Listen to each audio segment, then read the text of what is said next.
जय श्री कृष्ण मित्रों, मैं प्रियंका स्वागत करती हूँ आपका जीवन और आध्यात्म में। कैसे हैं आप सब।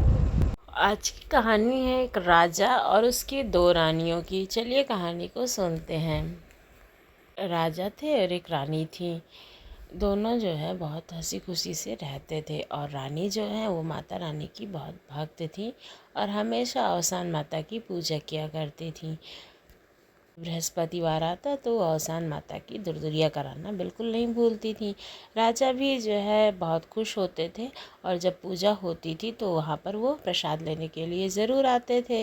लेकिन धीरे धीरे समय बीता और रानी के कोई संतान नहीं हुई, जिससे राजा जो है बहुत दुखी हो गए। और जो राजा के राज्य के कर्मचारी थे वो बहुत ही चिंतित रहने लगे कि अगर राजा के कोई संतान नहीं होगी तो राजपाट कौन देखेगा और राज्य में बहुत ही अराजकता फैल जाएगी। जिसकी वजह से राजा भी बहुत चिढ़ने लगा और अपनी रानी से कहने लगा कि ये कौन सी माता हैं जिनके इतना पूजा पाठ करने पर भी हमें एक संतान की प्राप्ति नहीं हो सकती है। अगर वो हमें संतान भी नहीं दे सकती हैं तो हम उनकी पूजा पाठ क्यों करें। और वो रानी को बुरा भला कहने लगा और उनको पूजा करने से मना करने लगा। रानी का तो माता रानी पे अटूट विश्वास था और वो हमेशा पूजा पाठ करती रहती थी और माता रानी से मनाती रहती थी।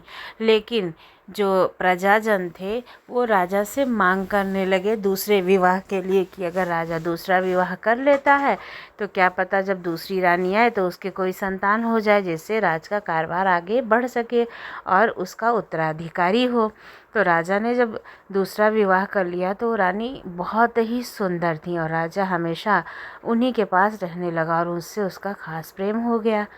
लेकिन धीरे धीरे जब समय व्यतीत हुआ तो दूसरी रानी के भी कोई संतान नहीं हुई। तो राजा इससे चिंतित हुआ और नगर में ढिढोरा पिटवा दिया कि अगर कोई भी ऐसा संत महात्मा है जो कोई भी ऐसी दवाई दे सके या कोई ऐसा वैद्य हो कि जो दवाई दे सके और हमारे रानी की अगर कोई संतान हो गई, हमारा राजकाज आगे बढ़ाने वाला कोई हमारे कुल में उत्पन्न हो गया तो हम उसे आधा राज्य दे देंगे भाई। तो जगह जगह के कई कई वैद्य आए और बहुत सारी दवाइयाँ भी दी, लेकिन कोई भी फर्क नहीं पड़ा रानी को। अब राजा अत्यंत दुखित हो गए। तभी वहाँ पर एक साधु महाराज आते हैं और से अकेले में मिलने की इच्छा प्रकट करते हैं। तो राजा जो है साधु महाराज की बात मान लेता है और कहता है कि जब राज का कारोबार ख़त्म हो जाएगा तो आप हमारे महल में आना, वहाँ पर हम आपसे विचार विमर्श अवश्य करेंगे। तो जब राज्य का कारोबार समाप्त हो जाता है, राजा अपने महल में विश्राम के लिए जाते हैं, तभी साधु महाराज वहाँ पर पहुँचते हैं। तब राजा उनसे आग्रह करते हैं कि क्या आपके पास कोई ऐसा उपाय है जिससे हमारे संतान हो सके।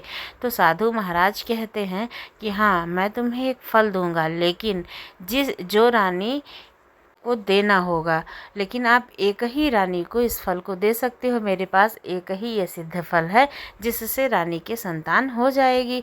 तो राजा कहते हैं कि इसमें सोचना क्या है, मैं इस फल को छोटी रानी को ही दे दूंगा। मेरा उनके साथ खास प्रेम है और बड़ी रानी अपने मन की हैं, वो हमेशा पूजा पाठ में ही लगी रहती हैं। तो साधु महाराज कहते हैं कि आप ऐसे ही इस फल को किसी को नहीं दे सकते हैं। जिस रानी के पास सतीत्व होगा, जो रानी अपने व्यवहार और आपके प्रति प्रेम में निस्वार्थ भाव से होगी, उसी के ऊपर ये फल जो है प्रभाव दिखाएगा, अन्यथा किसी और के ऊपर प्रभाव नहीं दिखाएगा। तो राजा कहते हैं साधु महाराज से कि फिर इसकी परीक्षा कैसे ली जा सकती है। तो साधु महाराज उन्हें कुछ उपाय बताते हैं।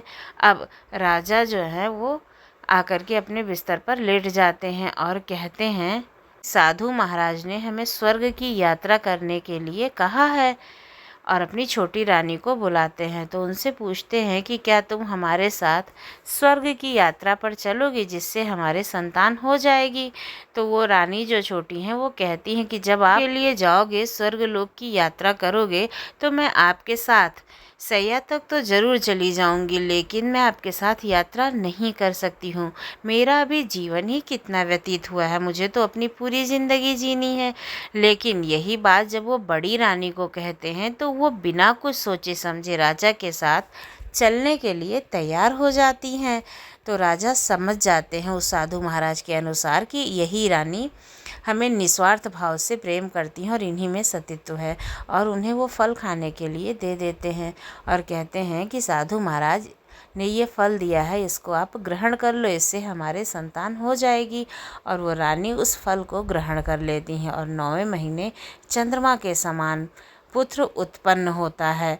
अब रानी और राजा अत्यंत प्रसन्न होते हैं और पूरे नगर में खुशी का माहौल छा जाता है। सब जगह खुशियाँ मनाई जाने लगती हैं, ढोल नगाड़े बजते हैं और गान होने लगते हैं भाई कि अब राज्य को देखने वाला कोई आ गया है।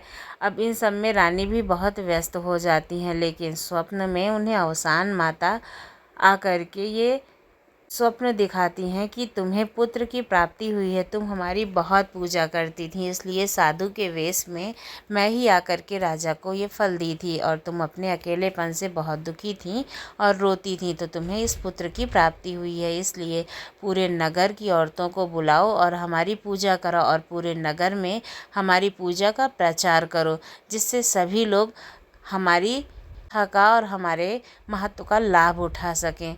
तो रानी सवेरे उठती है और राजा से कहती है, तो राजा साहब कहते हैं कि ठीक है, जैसा तुम्हें माता रानी ने दर्शन दे करके बताया है तुम वैसा ही कर सकती हो। और अगले दिन बृहस्पतिवार था, तो रानी ने सभी नगर की औरतों को बुलाया और माता की पूजा रखी। अब सभी सुहागनें न्योती गईं और सब सुहाग का सामान आया, चूड़ी, बिंदी, सिंदूर, सब औरतों को पूजा पाठ करने के बाद में वो सारी चीज़ें सुहाग की दान में दी गईं और सभी को प्रसाद दिया गया। और नगर में ये ढिंढोरा पिटवा दिया गया कि हर बृहस्पतिवार को नगर में अवसान माता की पूजा होगी और सभी महिलाएं अवसान माता की पूजा करेंगी, और जो भी कुछ अवसान माता से मांगो वो अवश्य पूरा होता है। अवसान माता की ही कृपा से हमें पुत्र की प्राप्ति हुई, जो कि हमारा उत्तराधिकारी बना।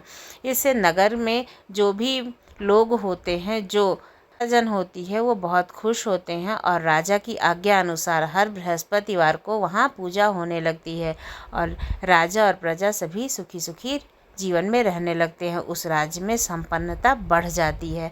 तो आपको ये कहानी कैसी लगी ज़रूर बताइएगा। अवसान माता बहुत ही दयालु हैं। अगर आपके मन में आस्था है तो आप अपने मन की आस्था के साथ आपके मन में जो भी मुराद है उसे ज़रूर मांगिएगा, माता रानी ज़रूर पूरा करेंगी और फिर उनकी पूजा ज़रूर कराइएगा।